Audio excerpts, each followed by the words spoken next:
Hi, my name is Nismah, and this is So Meta. So Meta. Hi, I'm Luca. I'm your host here at So Meta. I'm also a coach and hypnotherapist at LucaMindCoach.com. Hi, Nismah. Thank you so much for joining me today. Hi, Luca. Thanks for having me. It's such a pleasure to meet you. So Nismah is a very successful music artist. She's a vocalist, she's a lyricist, she composes and produces music for many artists, but also for TV shows such as Temptation Island, Dancing with the Stars, and Love is Blind. Thank you for coming on the show today. Yeah, thank you for having me. So Nismah, tell us a little bit about you. You live in America, right? Mm-hmm. Yes. Okay, so how is it to work in an industry that a lot of people want to work in, such as, the music industry? Well, in the U.S., it's tough in a way because there's just so many of us. Let's just say in economic terms, the supply tends to outweigh the demand many times. Mm-hmm. And so it's really just a challenge to figure out how to rise above the noise. There's just so much, and I hate to use the term noise. I don't say that in a derogatory way. I say it really just in a way that represents just the sheer amount of music being created on a regular basis. It's a really a double-edged sword because on one hand, it's never been easier and more accessible to make music affordably and to do it, in your spare time and to do it really well and at a professional level. But because of that, it has also never been harder because now there's just so many people doing that. And it means you have to figure out how to get to that next level, how to get your piece of the pie. And so I would say that's the challenge. It's kind of like trying to go viral on social media. Right. Except, on social media, there are algorithms that if you can really bother to learn a new algorithm every 3 months, you could kind of like get an idea of what you should be doing and what kind of content will be favored. But I'm not sure in Spotify there's something like that. I don't think there's an algorithm that you can crack and you can figure out. They try to match the suggestions they have for you to what you're already listening or what your taste is. So it's not something that you can crack and, say, oh, this will be popular next. Exactly. Yeah. So it's they're focused on pleasing the end user, which makes sense because that's who pays them. And it makes Spotify really great to utilize in terms of from the artist and creative's perspective. It makes it a bit of a challenge because there's not really something you can do to kind of crack that code because it's not really, their algorithms are not intended for that. Like I think of like TikTok's algorithms are kind of geared toward that virality, I guess the term is, because they want people to be motivated to create more content, right? Whereas Spotify doesn't really have that problem, because they have, if anything, an oversupply of content, right, in the form of music. If you boost your monthly listenership and you're consistent in that, then they are more likely to add you to larger playlists, which can give you that boost of exposure that everyone is hoping and looking for. Right, okay. Hi, this is Luca from So Meta.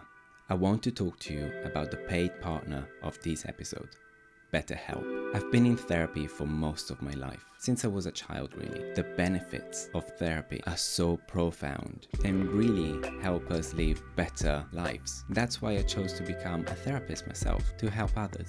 But therapists also go to therapy, and when I need to talk things through with a professional, I choose BetterHelp.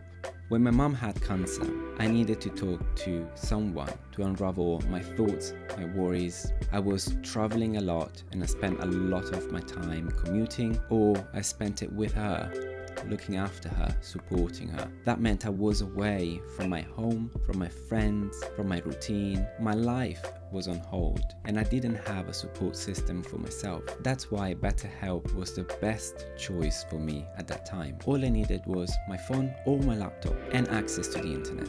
I didn't need to travel to someone's office. I didn't have to scroll through endless directories, and I didn't have to break the bank either. After a short questionnaire, BetterHelp matched me with a credentialed therapist based on my preferences within 48 hours, which is usually how long it takes to get matched. But if for whatever reason you want to change therapist, you can do so with a click. It's that easy. I love that I could book and manage my appointments based on my schedule. And I could even access group therapy sessions that are organized by topic. BetterHelp made it easier for me to look after myself when I was looking after my mom. If you need support, let BetterHelp connect you to a therapist. Visit betterhelp.com/SoMeta or use the code SoMeta and enjoy a special discount. And now, back to the show.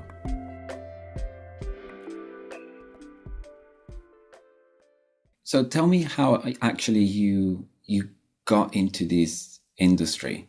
So Into music? into the entertainment. I mean, I think a lot of people write music for other artists, but to actually have your music, your tracks becoming, part of shows that I've watched internationally, it's a big difference, isn't it? Yeah, it's a different way of creating, and I would say, so what you're talking about, the term is called sync licensing or music licensing, and Right. my experience with that actually started on accident when I was around 13. So I had been interested in music from a very young age. I was writing songs as young as, I want to say, like 8 or 9. I mean, they were really bad, but they were songs, and I started singing around that age. I started teaching myself piano and guitar, and just kind of slowly acquiring a musical skill set.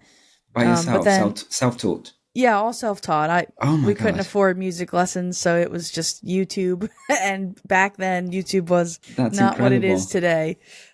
But yeah, no, it was great, and it helped me develop my ear and my ability to learn things. So grateful for that. And then I ended up learning how to read and write music later on. But yeah, so at that point when I was around 13, I had already been writing and recording music, original music. And so I went to my town, was hosting like a little music convention, and they had this like talent show, and I went up there and I played my song. And at the end, a publisher approached me and said, I think the song that you sang would work really well in TV shows, and can I help you make that happen? And I was like, sign me up. I was 13 and I didn't know, it seemed like an opportunity. So I said yes, and he helped me get it recorded and, produced. And that was my foray into sync licensing, because that song has ended up being on, I want to say, hundreds of shows and movies internationally. And that was almost 15 years ago now. So yeah, it was kind of a stroke of luck that ended up, That's pushing amazing. me in that direction. Yeah. How was it to have such a huge success at such a young age? It was exciting and overwhelming, but mostly just really validating. I remember when he sent me back the master, which is like the final version of a song when it's recorded. I remember listening to it and crying and feeling so overwhelmed that it just felt so good to hear my music done and completed in a way that was so intentional and carefully and professionally crafted, and to know that it was actually going somewhere, that it was going to be used somewhere, that other people believed in it and enjoyed it. And I think it was really, that was the most valuable piece of that experience beyond any sort of financial or networking benefit. It was really just that, like, that internal belief being developed of, hey, I can do this, Yeah, that must have been incredible. Then what did you do with after that? So I know you have a music degree. Yeah. So Okay. I finished high school. I was 13, I ended up ultimately doing my undergraduate degree at Berklee College of Music in Boston. And that's where I learned all the nitty-gritty music theory and all that stuff. And I studied songwriting and voice there as well. So honed those skills a little bit more. How was your relationship with your peers and maybe even your teachers? You know, you went to study music, but you already had some kind of like some level of success in music. Was it did that make you popular, or did that make you, I don't know, maybe other people were jealous about that? How was that? It didn't play a part, mostly because when you go to a school like that, no matter where you come from, if you were a big fish in a small pond, you automatically become a small fish in a big pond. And it just humbles you immediately. And I felt that, you know, if I had success, the person next to me, you know, they had already had cuts with a major artist. So it was like, okay, you know, everyone's success immediately kind of gets downgraded because you're in such an incredible environment where, I mean, you're working with like, you know, superstars, kids are next to you in the class. And it's like, okay, well, we're all just kind of here doing this, and that sort of like, I've done this, I've done that, it kind of goes away just on its own, and everyone just sort of focuses in on what they're there to do, which is learn how to make great music. That's really cool. Yeah. I like that was your experience. Yeah. Yeah. I studied fashion, and it's a little bit different in the fashion industry. I think, I mean, the music industry is very competitive as well, but from what I see, even though it's a competitive industry, I also see that people really support one another. And especially at the beginning, I'm not a musician my knowledge in music is basically zero. I do like to listen to music. I like to listen to different varieties of music. And just lately, I just started taking vocal lessons. Oh, nice. Just because I knew I was crap at singing. I was really, really bad. I was still really bad. But I like to learn things I don't know about. Yeah. I was so ashamed at the beginning, and I never wanted anyone to hear my voice. And since I started that journey, it's nice because I feel like it doesn't matter. It doesn't have to be perfect. Yeah. There's a lot of people like supporting you, even if you're really doing bad, you know. Yeah. You know, it doesn't matter. That's not the point. It's just you feel like people embrace you because you're doing something that they can relate to, which is really nice. It wasn't my experience with fashion, I have to say. There's a lot more jealousy, and competition is not just on a professional level. It becomes almost personal with other people. I wonder why that is. I have no idea. And I never expected anyone to comment on my outfits because I knew that if I did, then I had to worry about something. Yeah. It wasn't normal, you know. You know, if you're in the industry and someone pays you a compliment, what's going on? Watch your back. Interesting. You know? Yeah. Wow. I mean, it's not always I wouldn't have made like it 2 days in that industry because didn't. Fashion is like, I can barely say the word.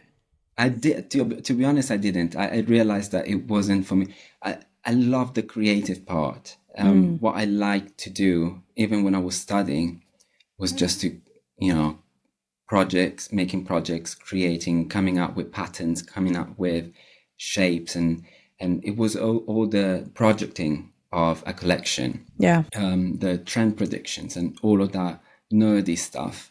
That was really my favorite part. But it's not easy to get into that creative part right away. So when I started working in that industry, I was 16. Oh, wow. It was so difficult. And I realized it wasn't for me. It was way too tough. Not just because people were competitive. It was actually not very welcoming. I couldn't take it. Really? Wow. But it's okay. It's okay because at least I realized that what's not healthy for me. I mean, there are people that thrive in that industry, you know. Sure. It's just I'm not made that way. Yeah. So I think that's why eventually I decided I wanted to be a therapist because I'd rather have a more zen environment and instead of competing about, you know, looks.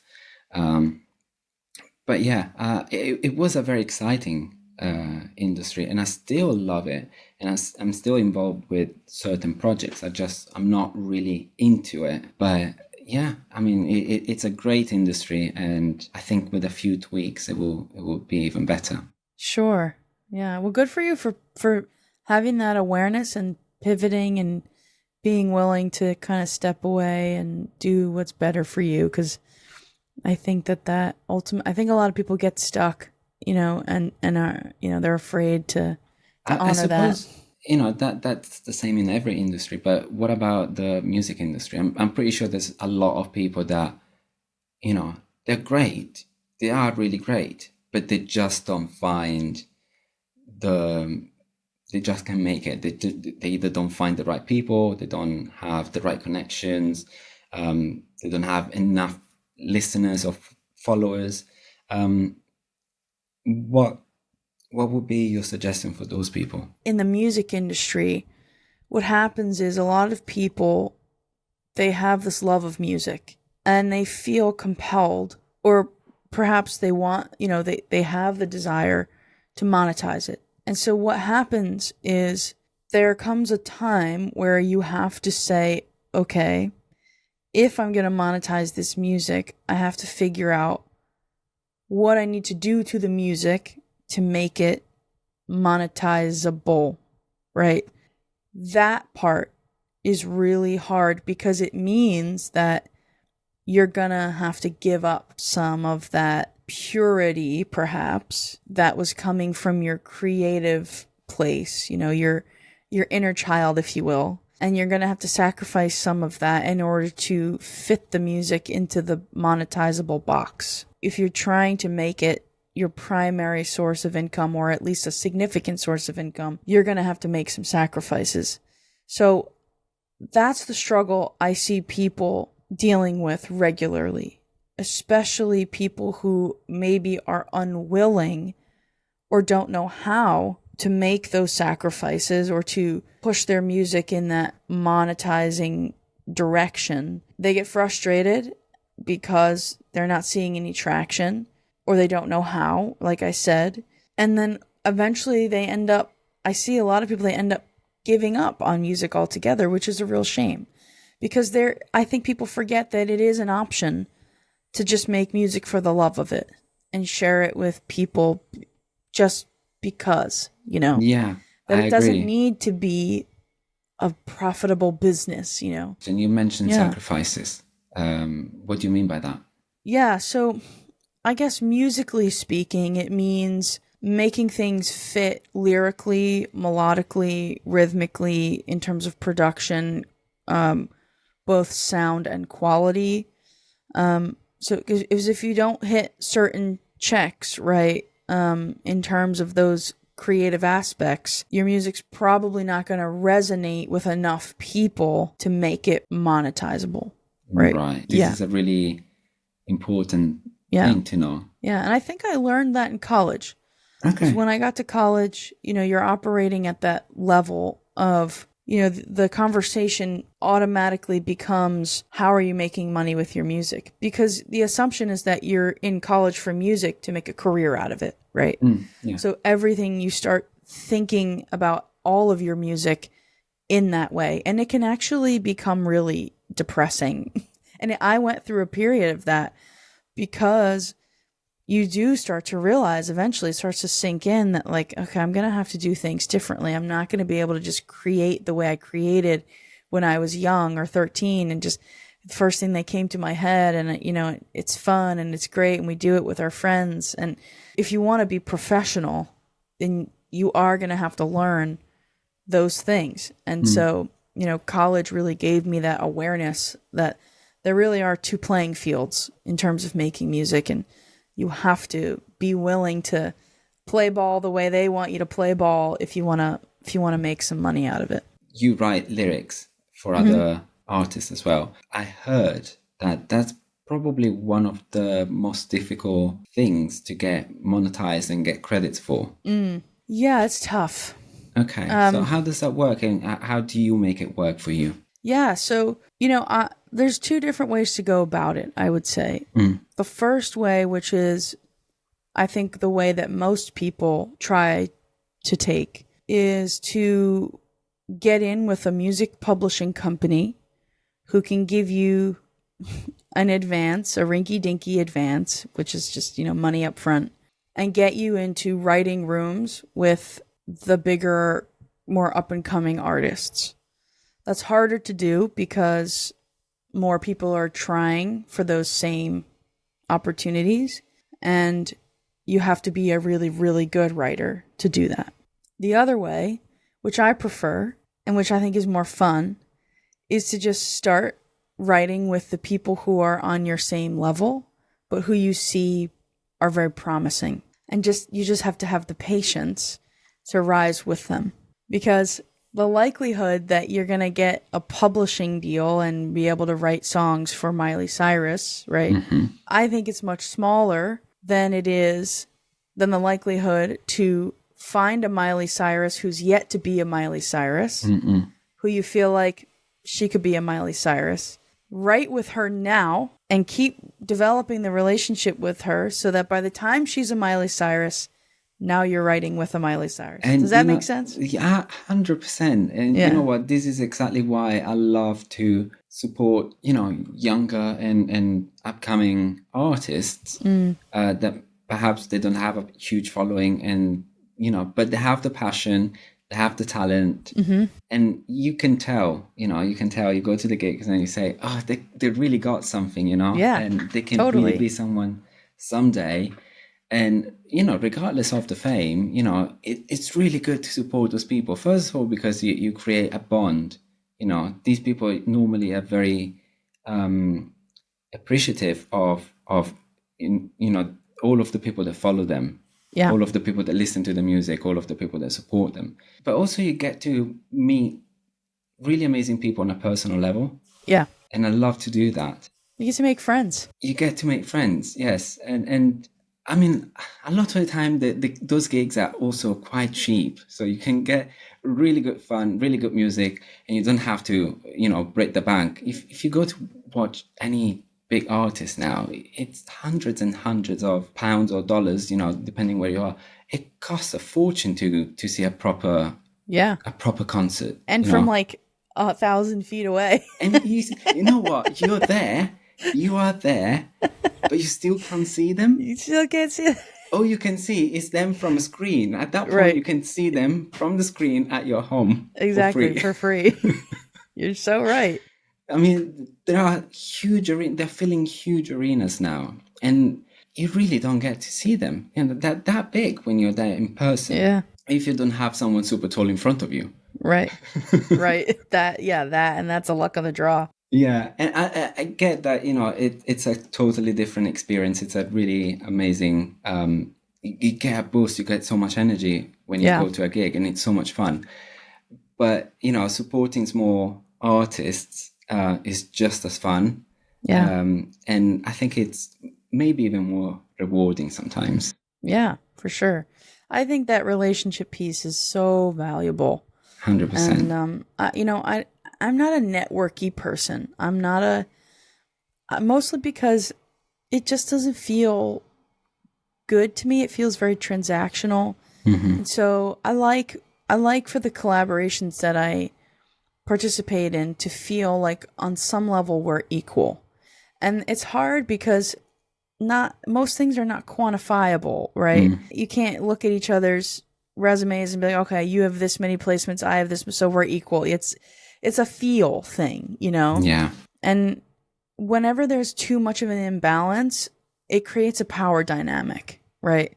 Where the person knows that they have more than you in a way. And that, to me, it triggers my scarcity trauma. And it almost never feels good to work in that capacity because I feel anxious. I feel like I have to say the right things, do the right things, be the right person. And it pulls me out of my flow, which of course makes me perform worse because I'm not in clean connection with my creative self. Yes. Because my editing mind, my fear mind is like running the show half the time. And so of course those opportunities do come and sometimes you have to take them and see where it goes. But yeah, absolutely. I try to just listen to my body in that way and let her tell me, how this experience is really affecting me and use that to guide my decision making in terms of wanting to further collaborate with that person or in that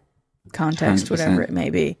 But I think it's really hard to do, and it's hard to say no to things that seem promising, but that feel icky. So, it does. And also the power dynamic you mentioned. I mean, imagine, being called and say, you're still relatively small, but you have some good lyrics. You can write good music, and all of a sudden, someone say, "Hey, Riri wants your song. Can you get here and you can, get to write something for her?" I mean, anybody would shit themselves. right, Especially someone that isn't used to be at that level. right, Like you said, so many other things will trigger you, imposter syndrome. I'm not good enough. yeah, What if, maybe you idolize someone and then you get into the room and they're really rude to you. And, exactly, And then it kills the mood. And then what are you going to write? right, There is so much that can happen in that situation. And it can absolutely be amazing. You meet your star, you meet your idol and everything. I always say, the best situations are those where I feel as if the person really sees the value that I can provide. Mm-hmm. And it's not me, auditioning or applying or convincing. Those are the situations where it tends to feel really stressful and not good. Yeah. So you mentioned something I think quite important. Your scarcity trauma gets triggered in certain situations. So tell us about that, because you have been successful in music since a young age, but it hasn't been always that way, right? Has it? No, yeah. So in terms of my scarcity trauma, I would say it's one line item on a long list of trauma. So I grew up in a pretty stressful, tumultuous household. So my mom was a single mom, and we were 5 kids. She didn't make a lot of money, so it was always a conversation that there's not enough, And so, from a young age, that gets built into your psyche, your trauma. And so I think what happened to me was when I found music, I found a way to get some of that pressure, that stress out. Also, we grew up very religious, and I was closeted, and I didn't know that I was gay. I knew in a way, my body knew, but because I was receiving all this counter messaging, it was just very, very suppressed. We grew up in a strict, sort of Christian environment, and we went to church all the time, and, just a lot of toxic thinking, a lot of toxic behavior, a lot of toxic living and all that. And so I see that come up sometimes for me. And I think that's why I'm a little protective of the scenarios, the situations I put myself in, just because I've done a lot of work to escape that life, to escape those thoughts, to escape those beliefs. And I've since come out, and I've been living my life authentically, and it feels amazing. And that's a blessing, I recognize that's a privilege and a blessing. But yeah, so I think I'm a little protective of that progress, and so I see it come out, and it's a balance. You don't want to live in fear, but at the same time, you don't want to re-trigger yourself for no good reason, so yeah, it's just a constant balance. I relate to what you were saying. I grew up in a very religious environment. I was going to nun schools until the age of 14. And so I was surrounded by nuns every day. And during the weekend, of course, I had like Bible study. I had to go to church. I was in that environment all of the time. So I couldn't really escape it, and I couldn't really be myself. Yeah. And part of me always knew since I was a kid, you're going to burn in hell. Oh, yeah. It's what you grow up thinking, because, that's what people say. That's what they tell you. If you don't mind sharing, how was your coming out story? Yeah, so I didn't come out until I was in my mid-20s. So, and I'm 29 now. So I've only been out really for about 4 years, give or take. Okay. So without going into too much detail, Mm-hmm. I was able to come out because I was in an open relationship with my previous partner who was a male. Okay. I just kept having this internal pull towards, what it would be like to be intimate with a woman. Yes. One thing led to another, and once I was able to actually experience that, it was like a light bulb went off, and I was like, okay, that's what's been missing. And then all of a sudden, it was once I like unlocked the room, it was like kind of like when you open a closet that's got a bunch of stuff that wants to pour out. Yeah. And you open the door and everything falls out in front of you. That's kind of what it was like in terms of my memories, because it was like I opened that door and all of a sudden I was flooded with these memories of my gayness. Yeah. And I was like, oh my God, I can remember all the way back to being like 5 or 6 and having crushes on girls. And then all of a sudden other things, other relationships started to make sense in that context. And I was like, oh shit, I'm gay. I've always been gay. And I just haven't been able to live it. And you so were that just ended. in denial. Yeah, I was in denial. And my whole body was in denial. It was like, and for good reason, it was keeping me safe because it knew that I had to do that to stay alive, right? To stay in connection. Yeah. So it all kind of came like bursting out of me. And then I realized I got to get out of this straight relationship. So that was that. And then I had to tell everybody. And luckily, most people in my life are very accepting. My mother, unfortunately, chooses to be stuck in her really horrible ways of thinking. Yeah. And that's a really sad, hard reality to live with, but it's out of my control. It's a reality that's common to a lot of us. It is. Yeah. It's really hard. But it is. I think that's why often gay people, queer people, trans people create families outside the blood family. Yeah, totally. We do tend to find family with friends and within our community. So that's what we tend to do. That because a lot of us don't have that support from the family. Yeah. Very true.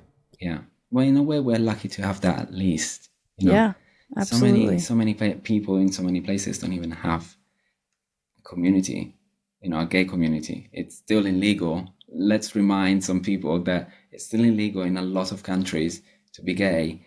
And in a lot of countries, you can still die.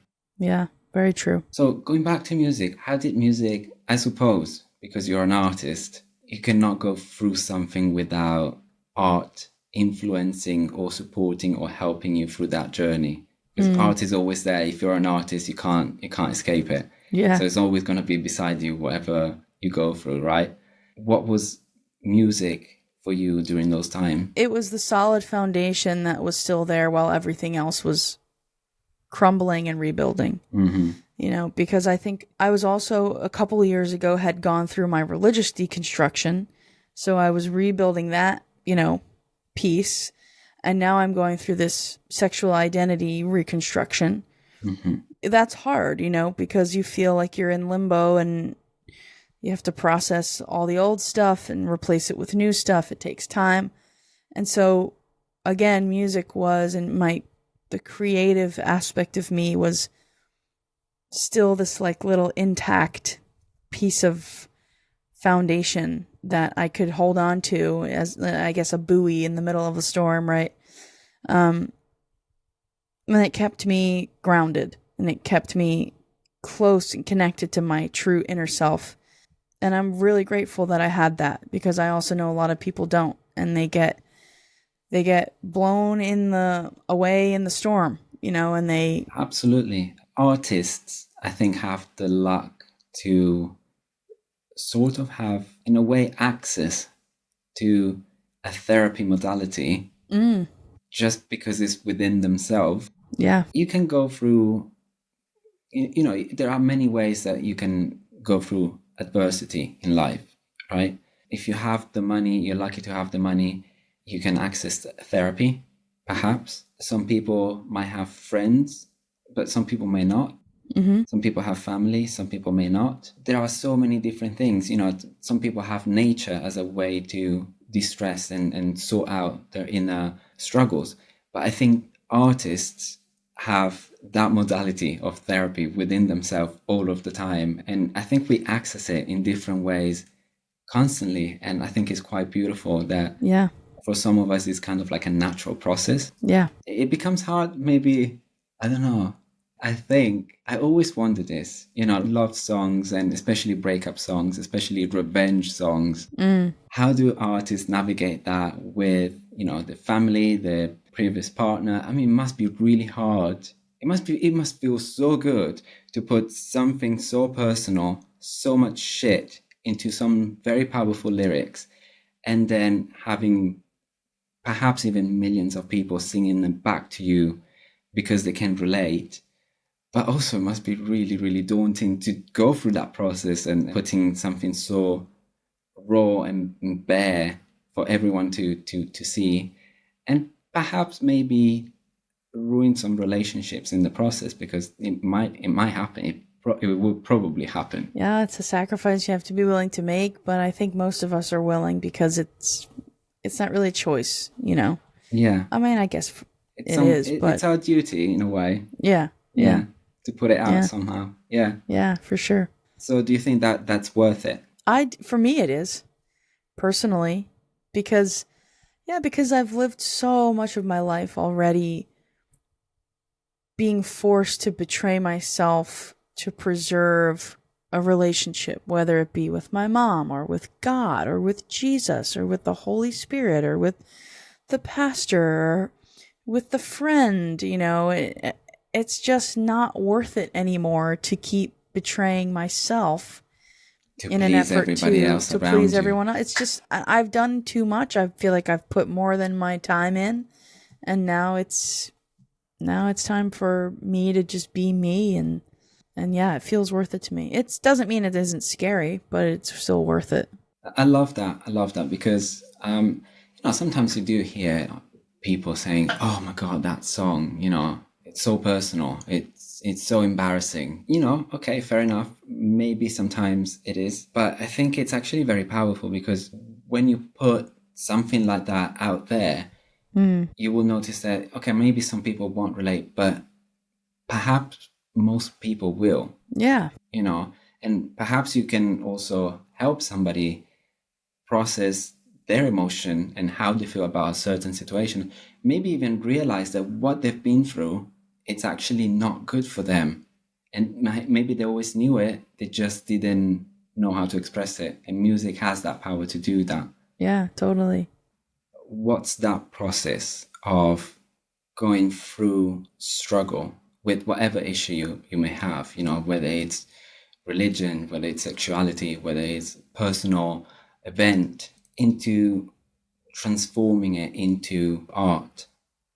Because it for some people come natural, but I think it's not that simple, is it? Well, no, it's not that simple. And it does require a level of skill to do it well. But for me, it feels like I have to do it. Like if I'm going through something, the first thing my mind goes to is, how can I put this in a song? Right? And maybe that's just because the way that I've trained my brain over the years to think in those terms. But I don't know, because I've been that way since I was a kid. I'm always thinking, how can I write a song about this? So the process for me, in terms of my emotional experience, it feels like a relief. It feels like, you're getting something off your chest. And even if no one hears it, at least, you're kind of reading it back to yourself in a way. So I guess it's kind of like journaling, but with melodies and other sounds. So it's healing in and of itself, just to get it out. Yeah. But yeah, the skill of being able to communicate what you're wanting to communicate eloquently and in a way that is clear to others and in a way that is beautiful, I guess. I know that's subjective, but that takes practice. That's hard. And it's hard because, like we talked about earlier, there does come a point where I have to say, okay, is this going to be for money? Right? Am I going to have to fit this in the box? Does it fit in the box at all? Do I want it to fit in the box? Do I need it to fit in the box? So you have to go through that line of questioning with yourself too. And the way that I've been able to manage that piece is by kind of compartmentalizing the two artists in me, one that makes music for money and one that makes music for me, and managing those two processes differently. Mm-hmm. But not everyone has that luxury, right? Yeah. So, but yeah, it's the best. It's just the best feeling to be able to take something going on in here and write a song that feels true and beautiful and well written. And then it's even better to have people listen to it and connect with it and give you positive feedback. It's just the best. Yeah. So you say that sometimes it's like journaling. So do you journal? Oh yeah, for sure. Okay. So when you journal, does it just come out and then you read it again and you say, oh, actually, there's something here that can be turned into a song? Sometimes. Right. Or does it just come out as a song sometimes? Not usually. I have to enter so if I'm journaling, it's usually like a stream of conscious sort of thing where I'm kind of like untying the knots in my head. But yeah, there's usually a thought or two in there. I'm like, oh, that could be a lyric, or I should write a song about that, you know? This podcast is brought to you by LucaMindCoach. As a therapist, I understand that talking therapy isn't everyone's first choice. But I also understand the impact of listening to other people's stories and how these can give us the strength and inspiration to find our own solutions for ourselves. And this is why I started So Meta. And for those of you who want to learn how to manage stress and some relaxation techniques, I created a quick self-paced workshop you can do in your own time. Take advantage of a special 20% discount and really learn how to manage stress for less than $40. Use the code SOMETA20, link in the description box. What about music? What do you mean? So we're talking about lyrics, but how does the music come out? Like, oh yeah, because obviously there is so much emotion in music as well. But I suppose it doesn't really come out as it would for words. Right. So how do you connect to that? Yeah, that's a good point. For me, usually the music writes itself. Okay. So in my head, what I mean is in my head as I'm writing the lyrics, the music is sort of composing itself in the background. And then it's just a matter of taking what I'm hearing in my head and making it happen in my computer. It doesn't always happen that way. Usually there is, though, a level of that happening, and I just need to expound upon it and add to it. And then sometimes I will give it to someone else. I'll say, here, I wrote this song, and I've got, lyrics, and I've got a simple melody. Can you make it? Can you give it your musical touch? And that's really cool sometimes. But yeah, it's a little different every time, but usually there's something already kind of percolating in the background. Okay, that's interesting. I like to hear, I think every artist has a different way to approach that, and I do like to hear, all the different ways that, people do music, or how people do their art, because it's almost like a relationship. So everyone has a different relationship with their art and their emotions, and it's fascinating how many ways there are. There isn't just one single way to do it. I know some artists sometimes come up with a song within a few minutes. Like, I think I was listening to a Lady Gaga's interview, and she was talking about how she wrote Edge of Glory. And she actually wrote that song to her grandpa as he was dying.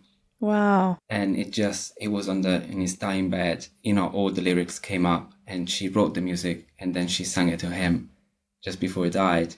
What a beautiful story. It's beautiful. And now when I hear the the song again, it actually makes me emotional because it's just so much more powerful when you know the story and the process behind the some lyrics and behind the music. But other artists sometimes, I heard that Miley Cyrus, for example, sometimes she keeps diaries for years and years and years, and she doesn't complete a song, or she doesn't release a song for many years until she feels like she's ready to let it out, and she keeps, writing, and, those are completely different approaches. And perhaps it's different for every song as well, because sometimes you're not ready to let one song out because it's so important to you. Yeah. But I love to hear how these pieces are born sometimes, Yeah. Okay, cool. So I think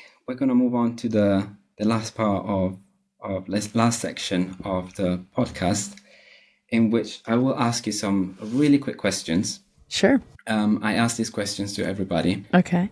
I would like you to go with your first instinct, the first thing that comes to your mind. And then if you want to expand on that, feel free. All right, ready? Ready. Okay.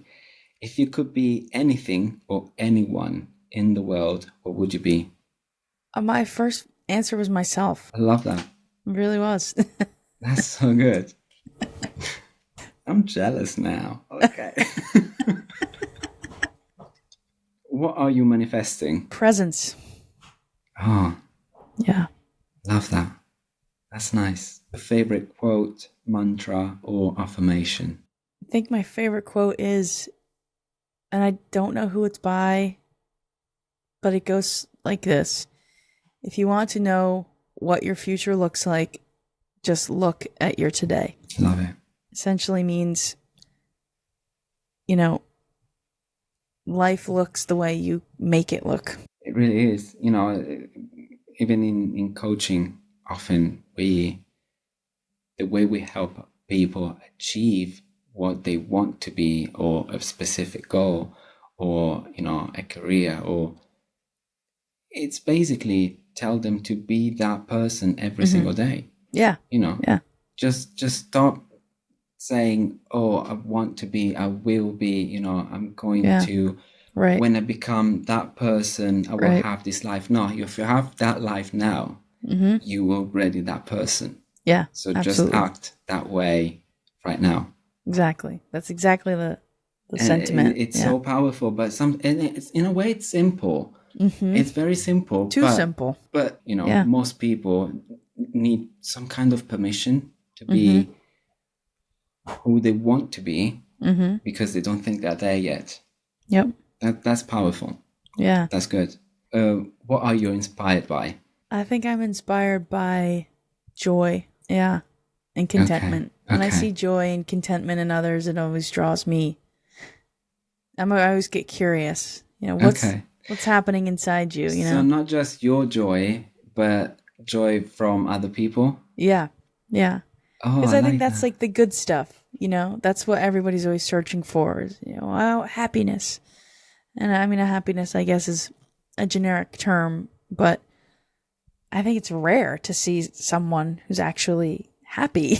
And so when you do, you always want to find out what's going on. At least I do, because, maybe there's something in there that you can connect with. I love seeing people happy.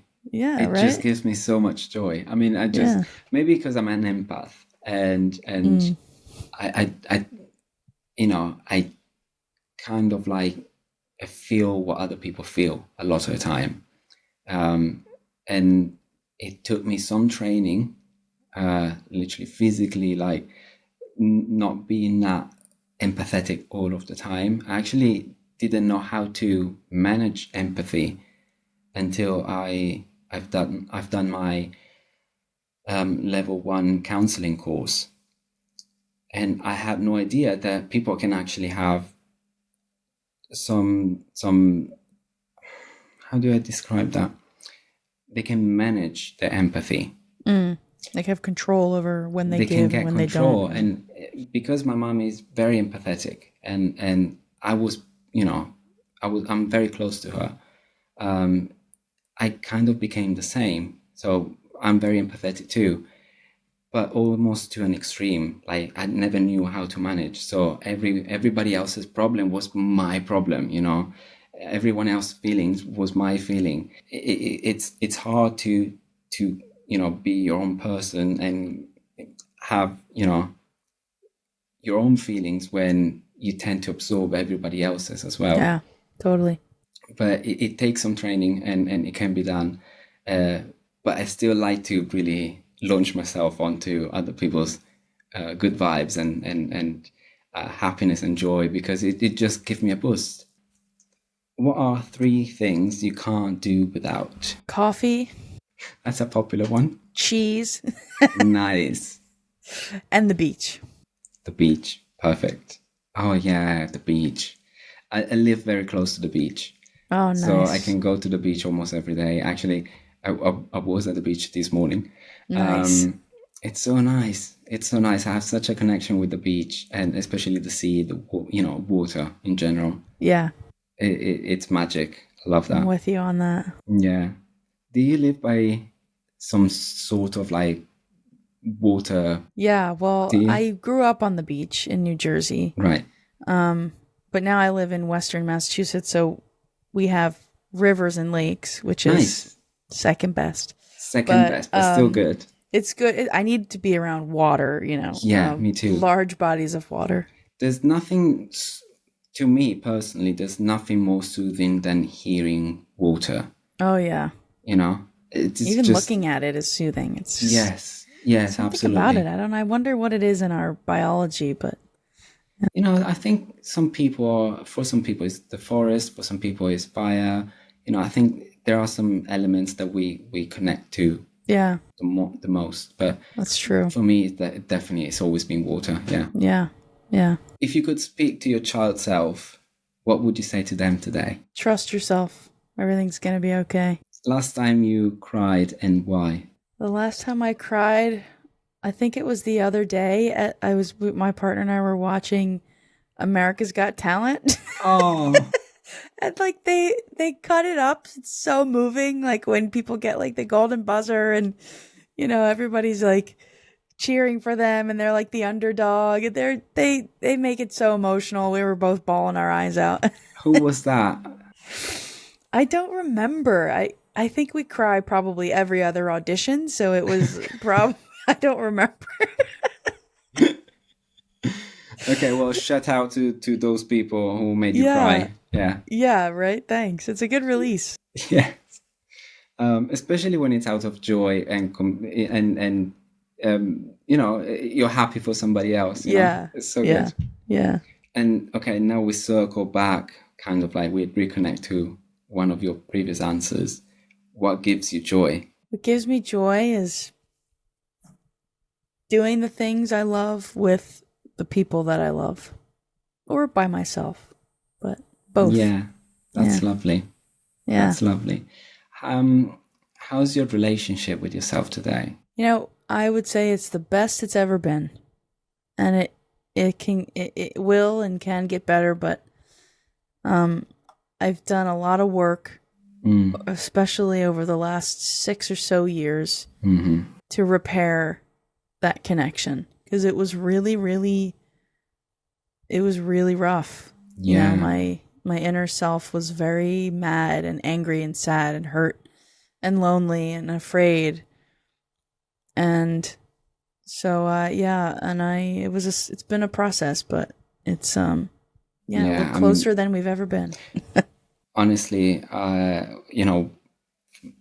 you mentioned scarcity, 5 siblings, single mother, that's hard. That's a really hard life. And, in those early years, you create basically the first relationship with yourself. That's how you learn to interact with yourself and with others. And that's also when a lot of, the big issues and mental issues, relationship issues are developed as well. That's the start of everything. Yeah. So to struggle that way, so early, it definitely requires a lot of work later in life, Yep.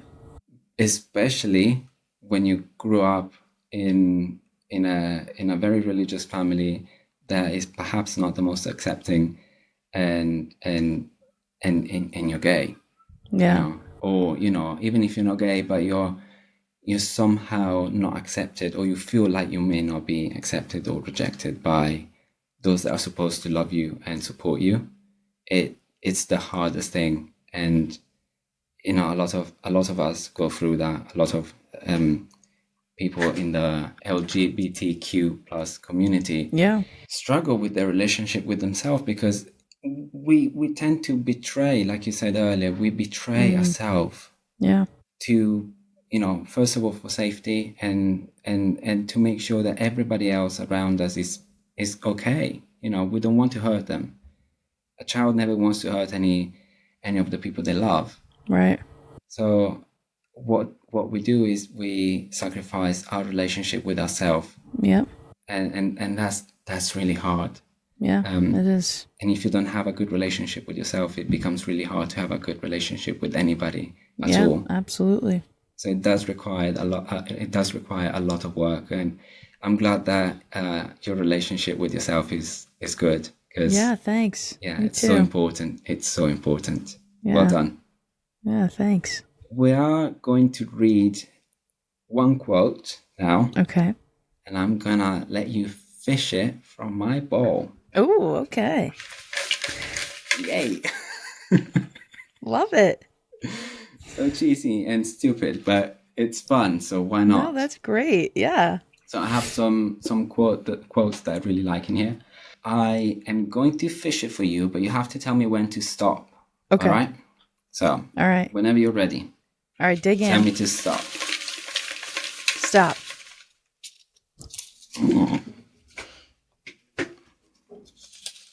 And you have to be a little patient here, because I am dyslexic and I struggle to read so bad. No worries. Take your time. I love studying. It's such a paradox, because I would, if I could study every day and just be paid to be a student, I would. But it's also the hardest thing I do is to read. So it's a lot of work, but I do like to do that, and it's kind of masochistic at some point. But reading is honestly the hardest thing I do every day. So I'm gonna try and give it a go here. Okay. There is only one thing that makes a dream impossible to achieve: the fear of failure. And I think it does go with, what we were talking about today as well. If that fear of failure is what prevent a lot of people from making it, all those no's and all those doors that shut in front of you, not just when you're an artist, but I think when you're an artist, it's kind of like impossible to avoid, Yeah. And so the quote is, there's only one thing that makes it impossible to achieve your dreams. That's the fear of failure. Yes. There's only one thing that makes a dream impossible to achieve: the fear of failure. I actually Paulo Coelho is a he's an author, he's an right? author, yeah. He wrote The Alchemist or something. I feel like I only partially agree with that. Okay. To be honest. Tell me why. And the reason is because I think that the fear itself, experiencing the fear itself, is one thing, and it makes it harder. But I think it's what you do with the fear that ultimately matters. Okay. I set out to achieve many things in my life, and I have set out to achieve them. And I've always, at some point, been afraid. But I've still achieved them, and I still plan to achieve them. So I think there's another layer or another step after that that's dependent on what you do with the fear. And that's if you let the fear, make you freeze, then that's the problem. Yeah. But if you learn to hold space for the fear and continue regardless, then I think you're growing as a person. I love that you're arguing, the quote. Paulo. Because I totally agree with that. I agree with the quote, but also what you're saying is totally true, because it depends what you do with that fear, and what you do is the choice to be brave. Mm-hmm. Yeah. Because if, being brave doesn't mean not to fear anything. Mm-hmm. It means to, do it regardless of your fear. Exactly. And also willingness to be hurt in a way, willingness to get that rejection, to fail. Yeah. So yes, it's way more complex than that quote makes it. There are so many layers on top of that fear that can actually help you and give you resilience and actually make that dream possible. Yeah. And bravery is we don't have a choice in fear. Fear is, a lot of the time, is irrational. Fear just comes to you, but what you do with it is a choice. The choice to be brave and vulnerable and accepting that it may go well, but it may not. 100%. We need to support one another. Yeah, absolutely. Thank you so much. We'll put all of the links in the description box. Sounds good. Thank you so much for joining me again. I know you're going on holiday tomorrow, so enjoy your holiday. I'm pretty sure it's well deserved. Have the best time ever. Okay. Thank you so much, Luca. It's been a pleasure. So meta. Next on So Meta. Hi, I'm Terry, and this is So Meta. You're probably going to die now. Now what? You need to have a purpose. You need to find some meaning in your misery. What you leave behind is what you weave in the hearts of other people.